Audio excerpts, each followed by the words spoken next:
My name is Stephanie Saylor, and this is a visual phasing workshop. We will be discussing how to use the GEDmatch one-to-one compare tool in this segment.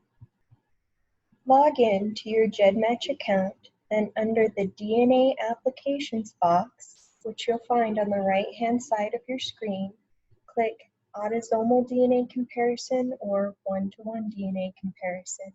You will need to use both these tools in this project, and it does not matter which one you choose.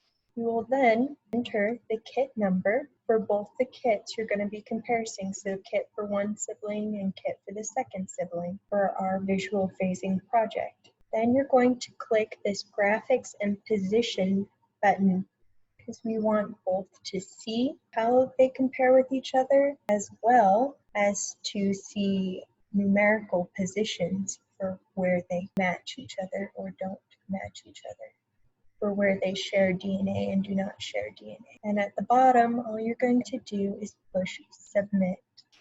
You will see chromosome browser results for each autosome, which are chromosomes 1 through 22, appear on your screen starting with the first proceeding down the screen, as well as start and stop positions above that graphic, which we see here at the bottom.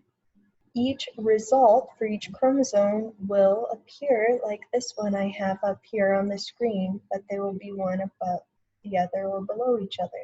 So I have just chromosome 4 listed here, but you would see chromosome 5 listed just below. Try comparing two DNA kits in GEDmatch.